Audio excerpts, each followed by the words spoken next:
On The Urbanist, we're always asking what makes a city truly livable. This September, find some answers in Barcelona as Monocle hosts its annual Quality of Life conference. 3 days of panels, ideas and good conversation with global mayors, architects and policy pioneers, all over good food and a glass of something local. Find out more and book your seat at monocle.com/conference.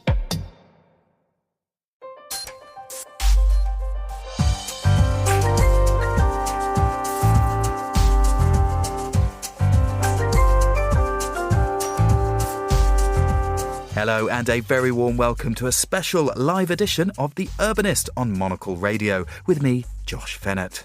We wanted to mark the release of our annual Livable Cities Survey issue of Monocle with a discussion and a question. What makes a city truly livable? To do that, I was joined on stage at Ned's Club in the City of London by Monocle's editor-in-chief, Andrew Tuck. I'm sure you've heard of him. Plus our foreign editor, Alexis Self, and senior foreign correspondent, Carlota Rebelo, a team of all the talents. I began the conversation by asking Alexis Self, the man in charge of assembling our quality of life ranking, why our own hometown of London just didn't make the cut. London's interesting in that it's a European city that's a mega city, and so it has a lot of the qualities that score highly in terms of livability, and why certain cities in Europe often come at the top of, certainly at the top of our ranking and top of livability rankings. However, it also suffers from some of the things that big cities, especially those in the Americas, perhaps suffer from, like crime and safety and the cost of living. So that's why it didn't win this year. Okay, so you're allowed to question him, ladies and gentlemen, with your questions. You're allowed to come at Lex. He's up for the challenge.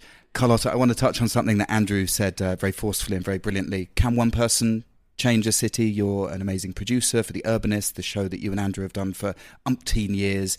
You interview mayors, you go to conferences, you do the nitty-gritty things that rarely have a gin and tonic perched next to them. They're often happening in trade show halls. They're often very serious conversation with what I might term policy wonks.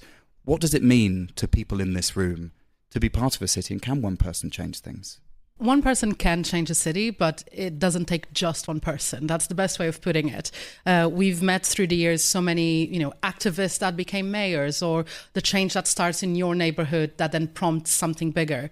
We've talked so often about the importance of pilot programs and, the importance of people just seeing the idea actually happening. It's very different to say no to a proposal after you've seen it implemented, even if it's temporarily, than when it's just a written proposal. So while one person can have meaningful impact and positively change a city, it's the collective of all those individuals that can push a city towards a new, better direction.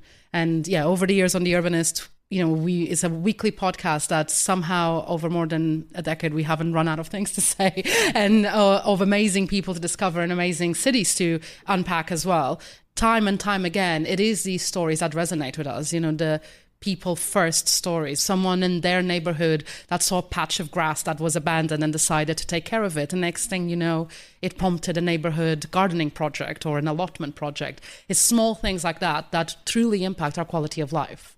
And the Ned is part of that kind of story as well, isn't it? The amazing old Midland Bank building left to rack and to ruin, and now a place of leisure as our cities become increasingly leisurely places to be. Andrew, as we set out our stall as Monocle, sometimes as the editor, I come up against questions and people say, well, who is the Monocle reader? Who is this jet-setting, desirable character who lives in a penthouse and owns a yacht? And I say, well, actually, that's kind of not a real person. That's not the kind of person who reads Monocle.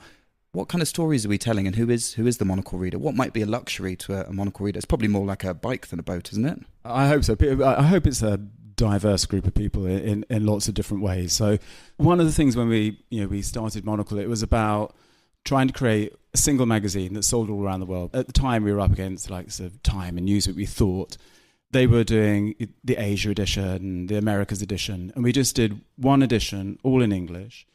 And we treated people as being interested in what happened across the border. So what's the funny thing that often unites people who come to the conference? It's in September, it's in Barcelona, tickets are available.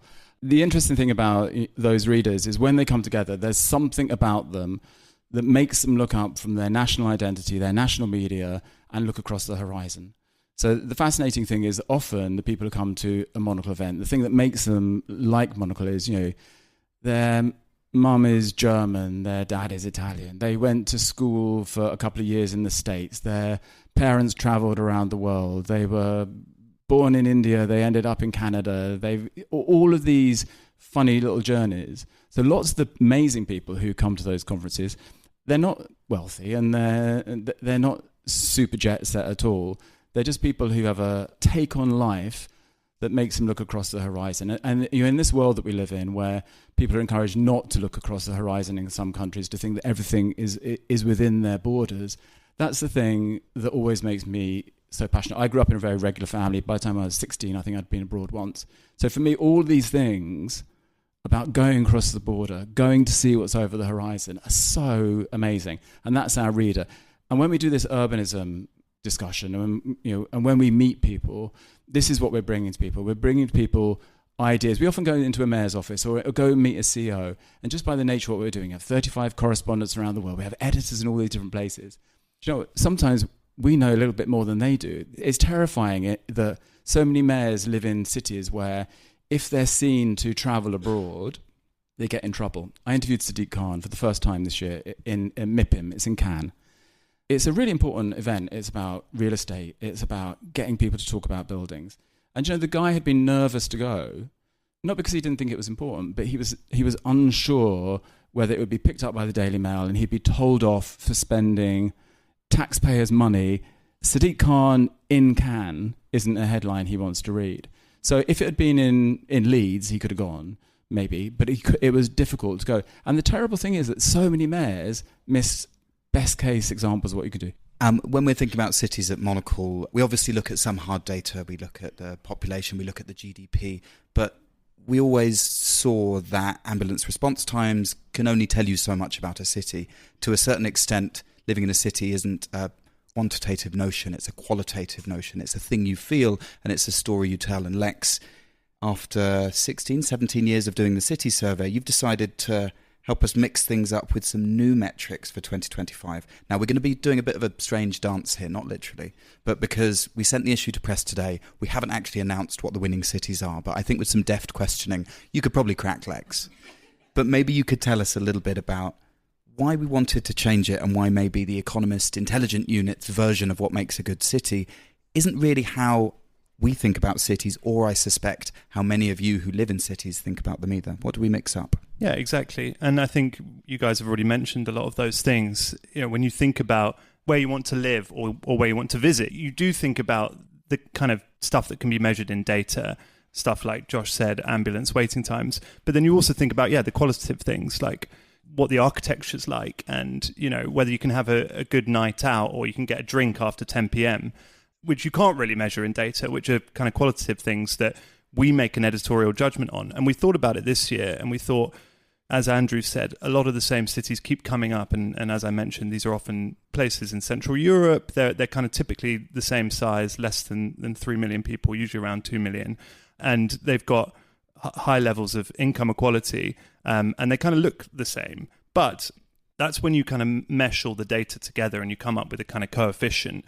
That's not really how, as I said, you think about a city or you think about where you want to live at a certain stage in your life. So we split instead the award into 10 categories this year. So we've got healthcare, green spaces in a city, security, things like that, nightlife. And we decided to award different cities based on those categories.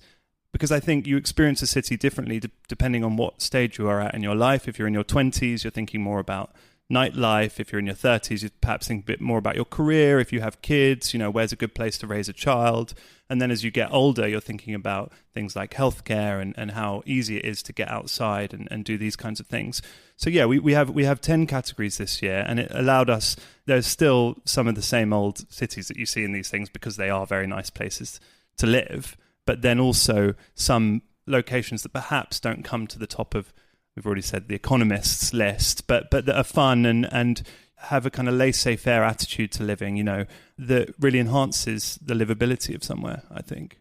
When we looked at those old surveys, it was amazing how somewhere like Basel would turn out to be the best city in the world. And you're like, really? And then you look at the statistics, and maybe statistically is the finest place to live in the world. But are you going to have a night in a club at 3:00 on a Saturday night and think, God, that was the best night? And maybe you don't want that at that age, but is it the really the sparkiest place to find the coolest people to set up a business with? Is it entrepreneurial? But on this other thing, the challenge for Lex was, when we did this, is like, okay, the safest city. Now we're already aware what that can mean. So we wanted to find the safest city that isn't some kind of CCTV state. We don't want to be watched wherever we go, and no streets are safe like that. But we want a little bit of that. So how do we find somewhere where there's a good community network, people watch out for each other, there's eyes on the street because the shopkeeper is in their store, that all these small things that make a city fun and safe to live in. On that, it's interesting. We were in Dubai the other day, and we two people we know very well, second generation people who are living in Dubai. The woman told us a story which you realise how things have changed. She said, in all the time that she's lived in Dubai, she's never locked her car door, and mostly because she's so crap at losing things. When she goes to the supermarket, she leaves the key in the car ignition. That when you go to a bar to reserve a table, you leave your credit card on it while you go to the bar. Now, all those things they're great, but you are being watched probably by CCTV wherever you go, and there is it's a small state. But how can you have a little bit of that? How can you have a bit where I've got a bicycle? I came here on a Santander tonight because I knew I was going to work this morning and I didn't want to leave the bike outside here in the street. All those tiny things which corrode a little bit your trust in people, they're not good. And some of it is fake, because some of it is we imagine that all these things are going to happen. I live in a small road, very, very central London, and over the years, people have started colonising the street, going well beyond the yellow lines with planting pots out and shrubs and all sorts of things. It's a bit crazily over-potted now. I thought when we began that people would just pinch them. I might have done it when I was younger, drunk on the way home from the pub, think, that'd be nice in my house. Do you know what? I think in 15 years, 2 pots have been pinched. And then it's funny because it changes your relationship with the street. You think, okay, I know my phone might get snatched if I go to the end of the road, but actually nobody really wants to steal my geraniums. That again, it changes your way with the street. So that's what safety is for us. And it's interesting, isn't it, as we talk through this, and hopefully as you guys engage and have questions for us as well, it's not always the cleanest cut city that wins. There's an element of what we were talking about, which is kind of live and let livability. So you acknowledge that not everyone is exactly the same as you. There's a little bit of room for cosmopolitanism, and maybe, Carlota, you can break a rule now and again. I think, the light rule breaking is essential to city. This is being recorded. I know. Is essential to city living. Again, I think what makes a great city is not, as Andrew was saying, a place where you're so hyper-vigilated that you have to completely toe the line all the time. We joke sometimes whenever we go to get some drinks at the pub after work, the bouncer that's militant about the line that you can't step over. We all have experienced that in London.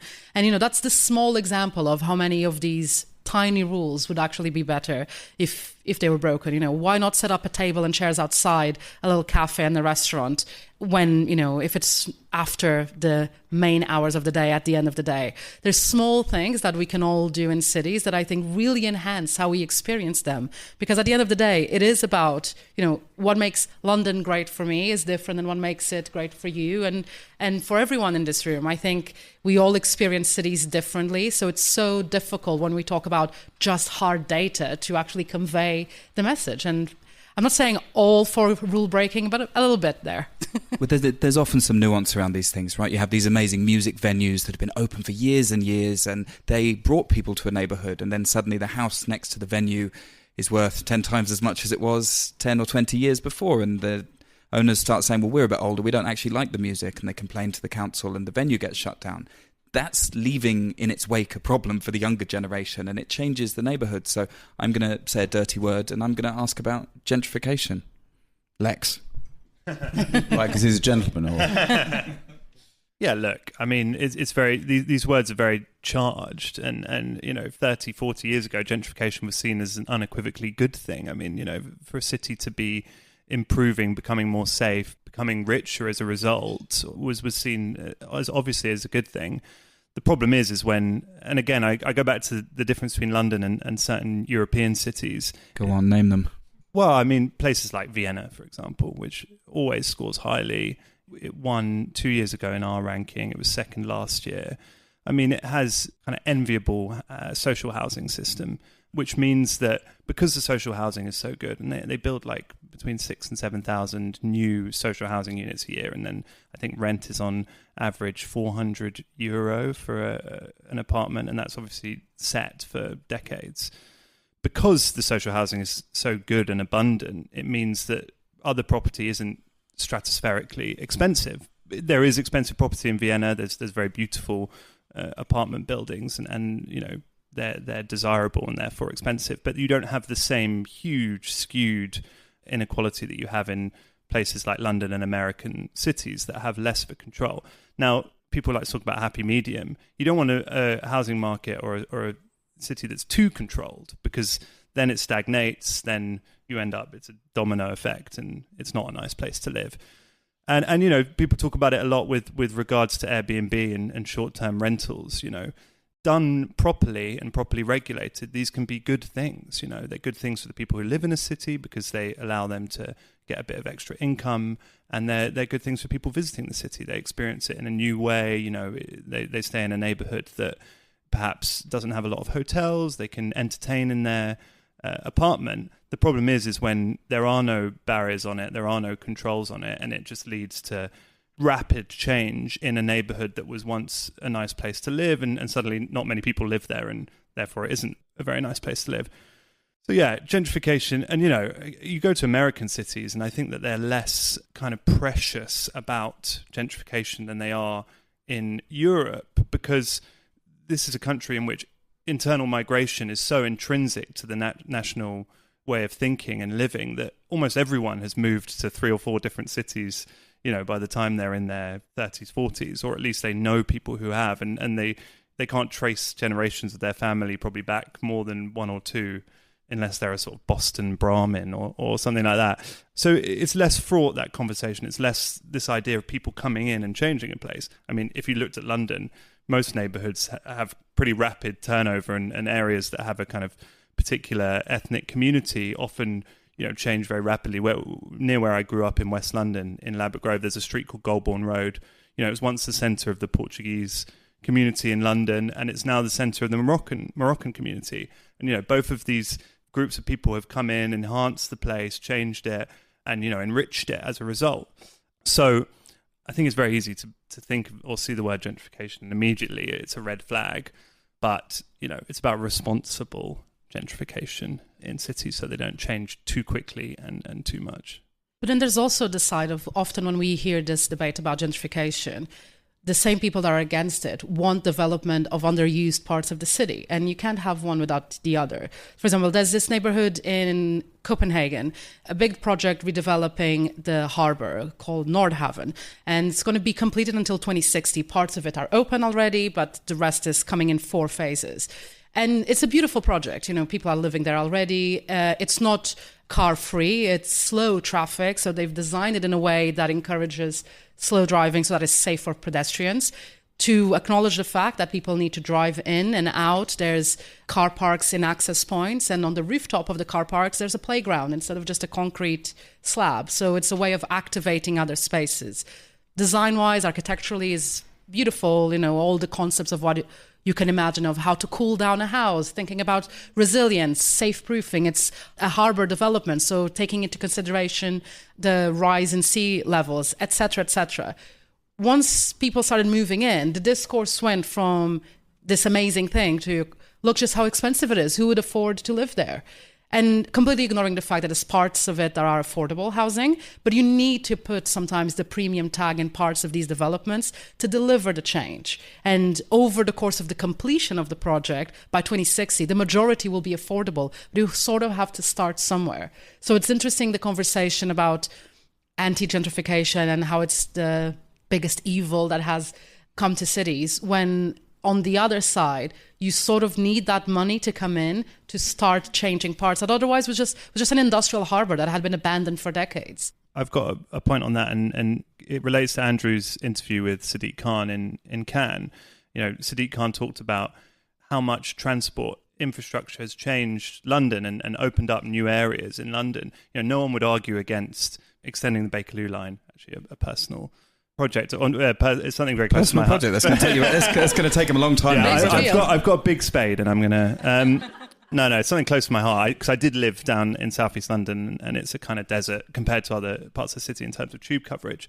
But, if the Bakerloo line does go to Lewisham and then to, I think, to Thamesmead or Bexley Heath, that will make property and more expensive down there. It will gentrify the place, but it's a good thing. It kind of spreads wealth around, and it connects parts of the city that were not as connected to the centre. People, opens up new job opportunities for people who live there, and even if people who live there now and decide to sell and move to another place, as I said, it enriches them. So there are ways that gentrification can be done as well from a top down that are responsible and good. Andrew, maybe I'll come to you. Tall and skinny or low and wide? Do we need to talk about houses? Human scale. So why is it that somewhere like Copenhagen or Stockholm feels kind of good without you knowing why? Actually, you need buildings that are mostly 6 or 7 stories high. One other tiny thing, we're doing a little thing in the issue about how you make cities a bit denser in a good way. New York has a program called Yes New York, and it's a simple thing where they're saying yes to people's planning applications. So one of the things is now in obviously not in Manhattan, but in the likes of the Bronx and Queens, if you want to build a little house in your back garden, they're going to kind of say yes. If you have a shop and it's empty upstairs, they're going to say yes to you converting that into housing. And I think this gentle densification is good. And just on the last thing on the gentrification, I agree with what everyone said. But the only thing is, that we don't want to end up in cities where, we expect people to be our nurses and our teachers and clean our streets, and they have to commute in like 2 hours, even if they get wealthy from the process. And I think that I live near Great Ormond Street, and that is the big problem around there. What used to be like housing for nurses is no longer housing for nurses. It's not far from much of London University. People who are professors and teachers who used to live in the apartment blocks, they've kind of disappeared. And in their place, have come people like me, but also other people who, to be honest, are only there like 1 or 2 days a week, and then the rest of it's empty. So if we want to keep our cities vibrant, we have to make a deal, and we have to make a deal that people who are the key service providers have access to affordable accommodation in the hearts of our cities.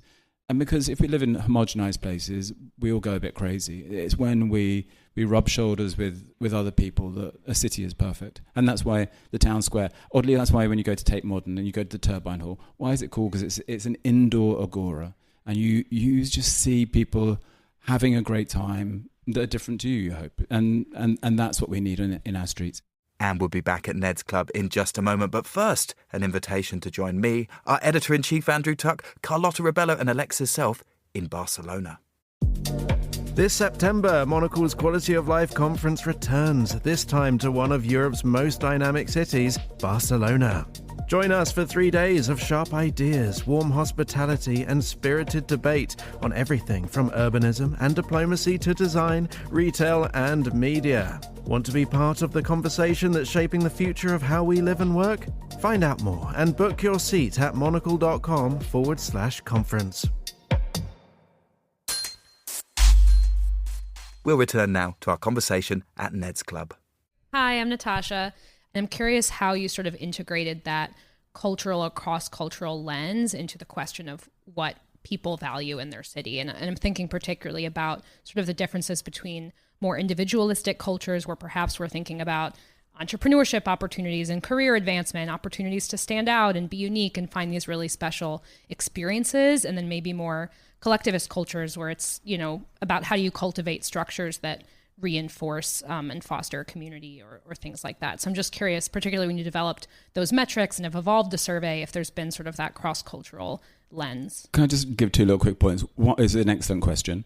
And it's the same as that barometer from safety, from the like CCTV cameras to just a city that kind of rubs along well. You're right, homogenized cities, they also often have a bit of an advantage. Not always easy for outsiders to come in and find their perch, which is the problem. So if you look at somewhere like Tokyo, how amazing that when you go there, you go to a street on a Saturday and the neighborhood will have organized to clean up the street, of course, because they do that every Saturday morning. How amazing that, we're Fiona, who's our bureau chief in Tokyo. In the morning, which is always from 5 years old, the school tells you do not walk your children to school. It has to stop at 5. So the little kids go off with their huge backpacks almost the size of them and they trundle off to school. But she said there's a secret, because what the kids don't know is at that time, any mother that's home, any dad's at home, finds a reason to be cleaning out the front of the house, polishing the doorstep. And there's a kind of a neighbourhood watch going on, because everybody knows each other and everybody is connected. So again, how amazing.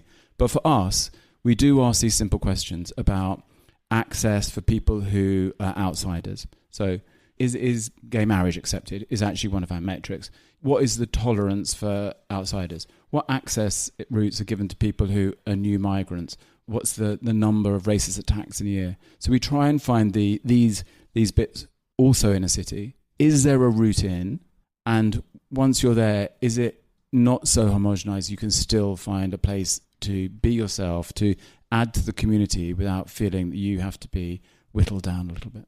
I think it also relates to our general interest in cities. And I think why at the moment people are very interested in city politics, because so many countries, especially in Europe and America, on a national level, they're so mired in kind of polarization and stasis that it means that, look at the government here. In order to get elected, you either have to be completely polarizing or you have to be so broadly inoffensive that you can't end up actually affecting any change once you get elected.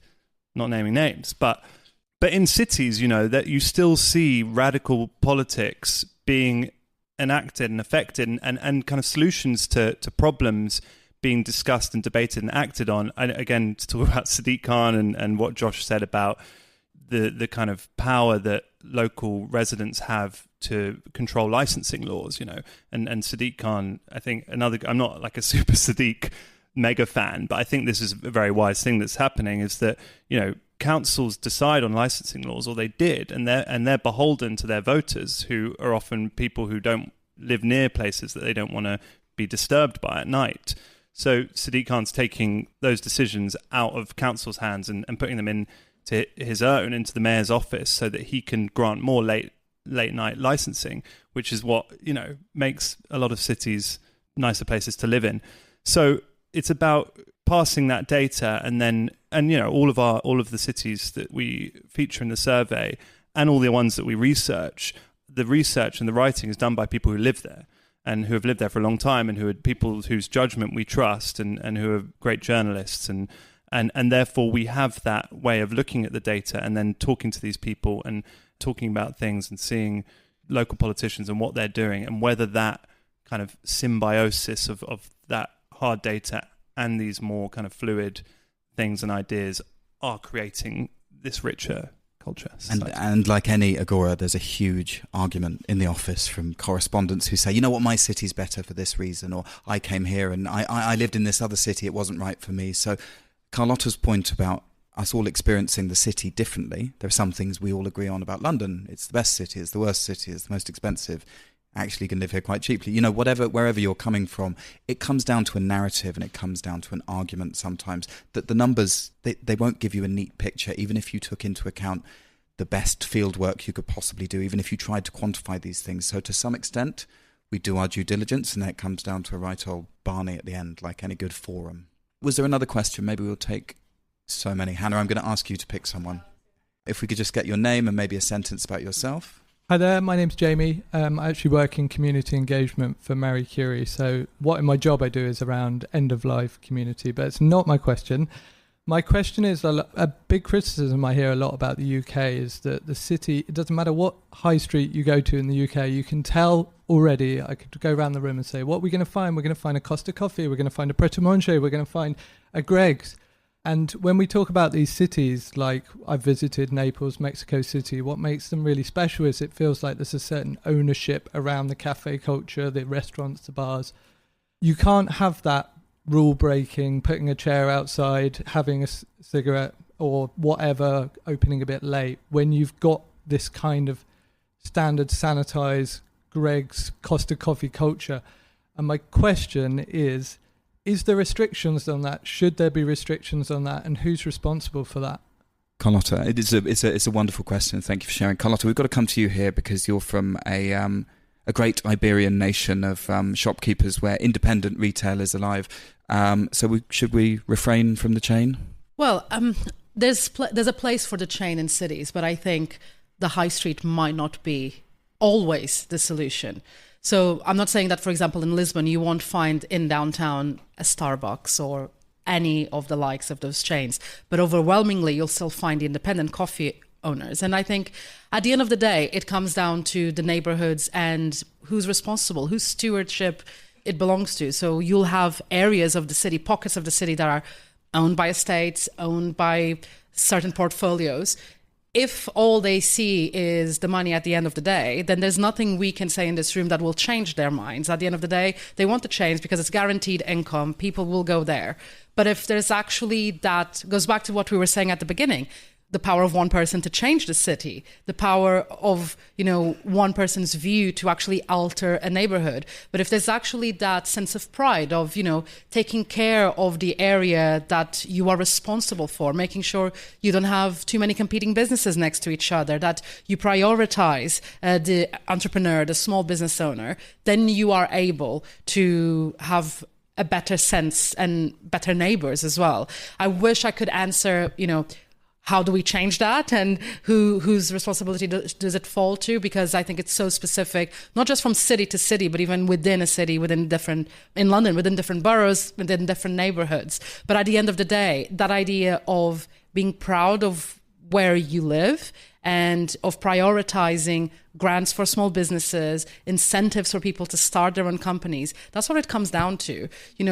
There's no way, if you wanted to start your own restaurant, that you could compete with an established chain. So unless those mechanisms are there, be it by local authorities or government, then it's really, really difficult to get that off the ground. So taking a couple of risks on entrepreneurs, finding interesting businesses and thinking about maybe placemaking as well as profit.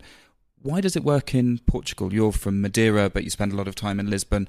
I don't walk down the street in Chiado and see a load of betting shops. How is Lisbon weathered? No, I'm thinking about it. I don't think I've ever seen a betting shop in Portugal. Okay, so don't legalise gambling. We'll go old school. We go to the casino.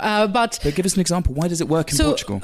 First of all, respect of our heritage. So, for example, Portugal, it started in Lisbon, and now it's a nationwide program called Lojas com História, which means shops with history. And it's a program to protect these historical shops. So we're talking about the candle maker, the perfume maker, the gloves maker, etc. When they are faced with competition from these big chains, that they're not priced out of the area, that if for some reason, it's been a tough year, that happened a lot after the pandemic, that the government supports these businesses until they're back on track, so to prevent them closing down.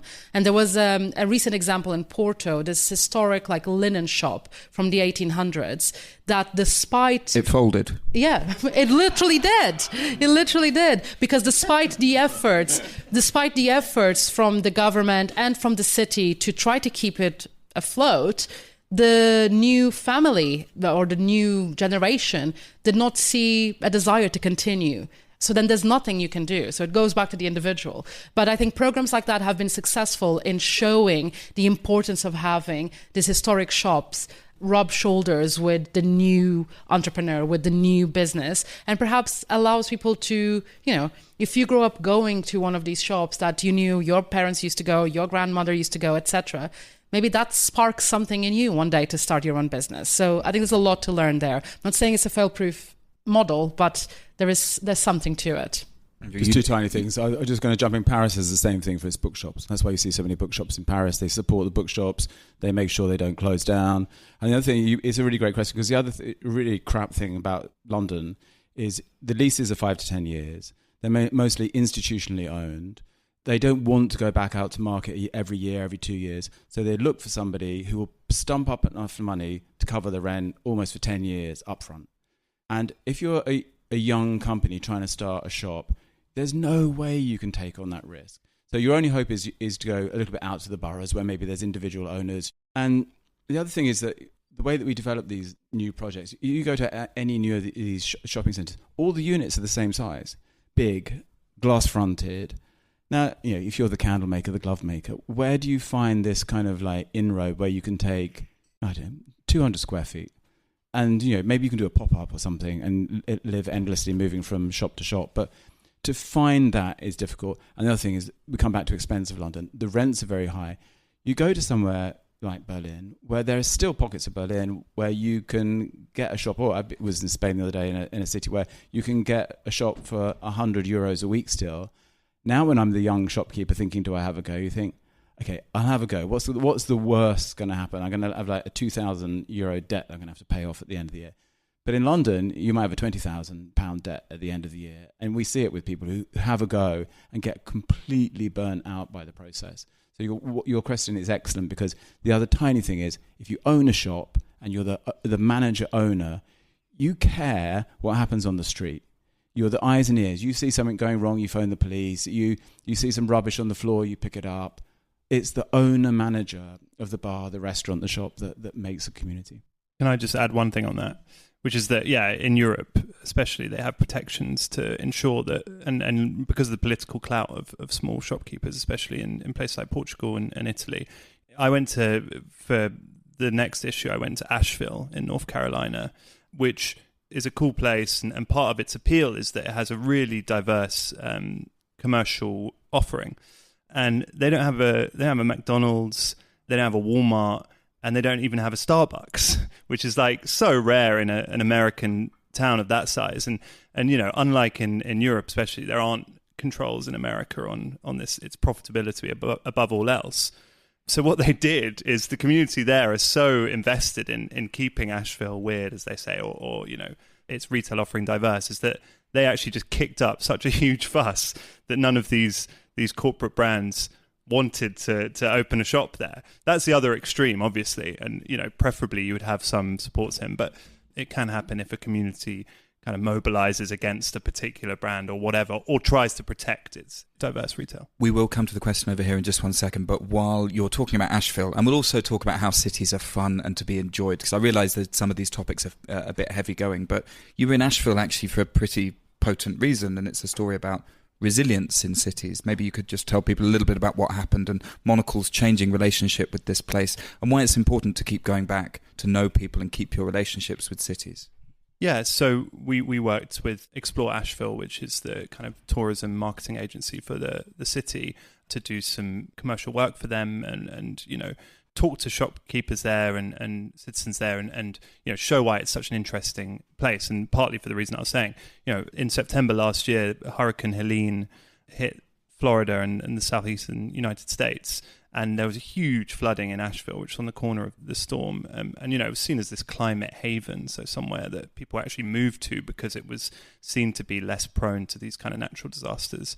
And it was devastating, and there was this kind of arts district called the River Arts District, which was old warehouses by the French Broad River, which burst its banks. And it was, I went there 6 months after, and it was still, in a really bad way. But related to what I was talking about a kind of city of small shopkeepers and the fact that everyone almost there knows someone who runs a business, they were able to mobilize, I think, much quicker as a community as a result. And all of these businesses, and the ones that weren't affected, were able to, if they're a restaurant, offer food. If they're a hotel, offer somewhere to stay, a place of refuge. And seeing that and talking to them was really inspiring, because you see the effects that having that, what you wouldn't even think of, having a diverse retail offering, how it helps a place to recover. And certainly it's got some tough times ahead, and it's a place that relies a lot on tourism, but its resilience in that sense and the way it's been able to rebuild, I think, augurs, a bright future. And we all want community. We all want to belong. It's hopefully why you guys are here as well, to hear a talk rather than watching something on a screen somewhere else or flicking through something on social media, because we crave these connections with other people. People crave a sense of belonging, and a great city can actually make you feel like you're allowed to be part of it, however you join it, however much money you have, and in lots of different circumstances. There was a hand on this side of the room. Was there a question? My name is Eddie. My question is, I think Monocle is not the only organization arranged these kind of bad city in the world. To me, it's more like a different voting system in the world. According to our principle, in France, different voting system, we have different results. Maybe Le Pen may have won instead of Macron. So the best city in the world is always what kind of criteria Monocle set.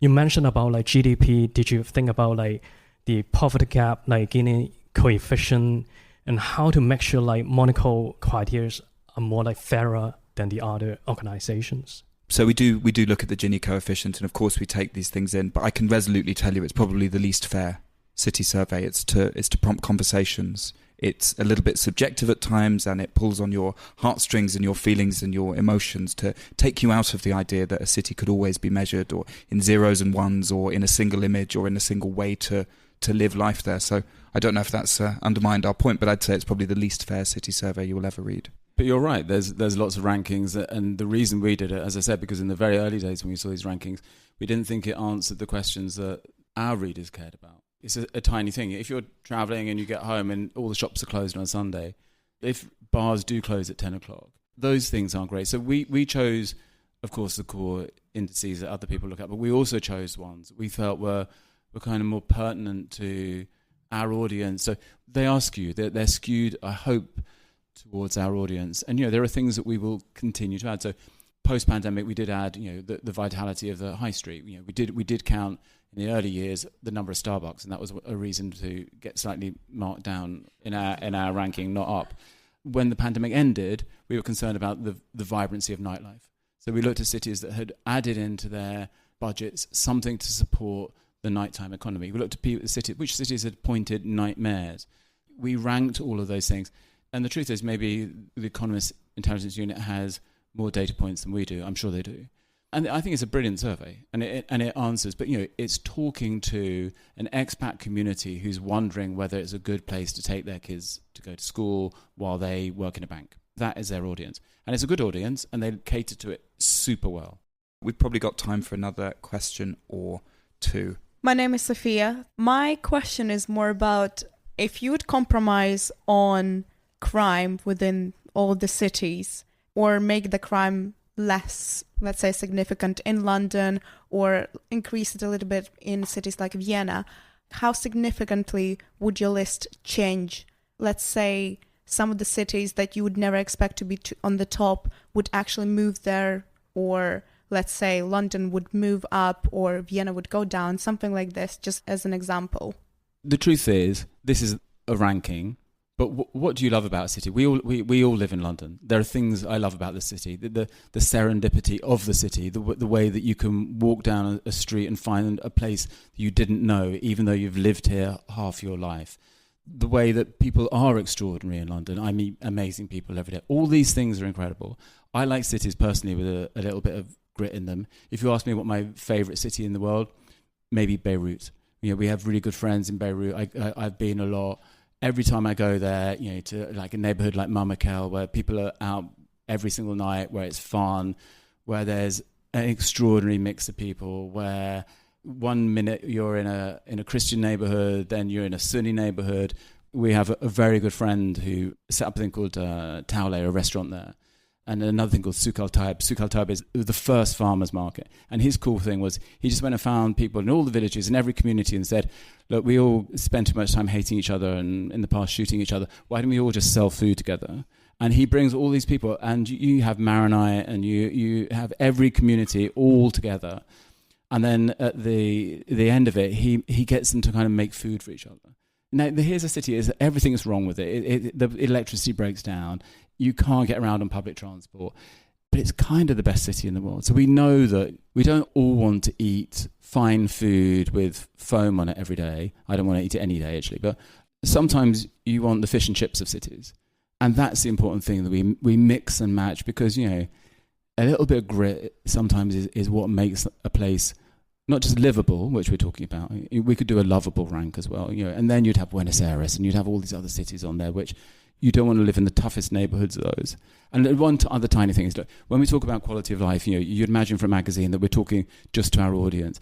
But actually, when we talk about Vienna, the most important thing about quality of life is it's not just for one group of people. It has a trickle-down effect. That the guy wrote to me a couple of years ago, why isn't Chicago on your list? It's one of the greatest cities in the world. True, if you live in certain neighborhoods. But if you live in some communities, it's terrifying. It's a little bit lawless. And, I think that year when he wrote to me, I think they had 500 people shot in just the south side of Chicago. I'm not saying everyone died, but 500 people shot. We looked at the number for Helsinki, which, to give him a comparison, there was one murder that year in Helsinki. So we can take crime out of the equation, but in the end, it is an important factor on how people feel, and not just how the people feel in the smart neighbourhoods, but people feel across the city. And I'm certain there are people in this room who might rank their favourite city as Rio de Janeiro or Naples, not because it's exactly the safest place or it's the most perfectly run place, but for the kind of grit that makes the oyster. I think we've got time for one more question, and I feel there was someone at the back who's been a little bit overlooked so far. Thank you very much. My name's Chris. I was just thinking, in terms of where we are now in the City of London, for instance, it's a very commercial area. It's not a huge amount of residential around here. But the City of London Corporation, for instance, has a project called Destination City, where they're trying to make the City of London not somewhere where just people go to work, and trying to make it a destination in of itself. If you could walk across the road to where the Lord Mayor lives and say to him, the one thing that we think you should do in order to make the City of London more of a destination space, what would each of you have to suggest? I didn't know about that, and that is interesting. Obviously, many centuries ago, more people would have lived in the City of London. I suppose when you think about people who live in the City of London, you think about the Barbican, which is revered as both an example of incredible architecture and as a kind of public space where people go. So if I can say more Barbicans, but the mix of kind of residential and cultural and then also beautifully designed spaces, more of those kinds of things would, I think, attract people. I think at the end of the day it goes back to community. I feel like a lot of people wouldn't necessarily think of the City of London as a place to live because they don't see themselves here. It would be a place, that you'd come over on the weekend and maybe for an occasion, like tonight, for example. Unless you work in the area, it might not be a place that most Londoners would gravitate to. So until you change that notion that anyone could belong to this part of town, I think you can't really have a meaningful conversation about people renting, buying, unless you're on that threshold that already feels like they belong here. And I'm going to give you the last word, Andrew, so I'll jump in before you. I think small spaces and big spaces. Andrew made the point about these big box shops that get sold for 5 years at a time. Actually, the funny thing that's sort of saving retail in lots of places are little food markets, because you only have to put up a week's worth of produce. You can rent it for a couple of weeks at a time. Hopefully what you're serving is safe and well vetted and you've got a track record behind you. But you can kind of make a bit of jam and go and flog it at the weekend and see if there's a business there for you. So you can start really, really small. Sometimes if you're in places like the city, you're not going to take a shop in Leadenhall Market. It's imposing, and I think breaking down some of those barriers so smaller, more interesting, honest, interesting little businesses can get a go, but also watch them. Be careful, because there are bits of Old Spitalfields Market where you wouldn't necessarily want to go to all of those shops. So little spaces and then vetting them is proven to work. And then look around you, the Ned. Big spaces where lots of people can meet and do interesting things. So I think a variety of different sizes, textures, that's what people crave in cities. They want the big wide boulevard, and then they want to nick down a little alleyway and see something they might not have seen. And I think that goes for commerce and retail and restaurants as well. It's obviously kind of the most ancient kind of CBD you can imagine. So it's got some of the problems of modern ones, which is when you go to La Défense in Paris, when you go to somewhere like Canary Wharf, they struggle to, even when they bring people in to live in them, to become joyous places, because those ones were not really designed for human scale living, but the City of London was. And I think it is being nibbled away out from kind of every angle. Certainly it's more lively at the weekend than it was 10 years ago or 15 years ago. The things that we've been talking about today, perhaps some of those should touch on it a little bit if you really want to change it. Play, points for kids to be in the City of London is probably few, and there's nothing wrong with some more tiny moments of joy. Perch, where can you sit and linger? Where can you, and I see it around St Paul's a little bit, people do go there for their lunch and people, tourists and things, and they stop and find somewhere to dwell. And I don't know, the other thing is, I think kind of embrace what's here a little bit. It's got kind of everything. I think anybody who finds himself wandering through here, actually when it is a bit quieter, you worry about that being lost for just anything, because the tiny example, of course, we all know what's happening at Smith Mill Market. The removal of this market that's been there for centuries, it will be partly Museum of London.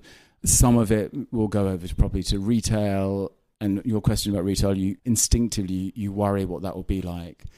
So for me, when I go around Smithfield Market, I don't live that far away. I walk with the dog around there. And when you go there at the weekend and there's maybe still some club kids trying to get a sandwich, I kind of like it. I still like some bits of the city that are underpopulated at certain points of the day, where you feel that space and where you feel that thing that I said before, that crazy thing that makes you like a city serendipity as you turn a corner.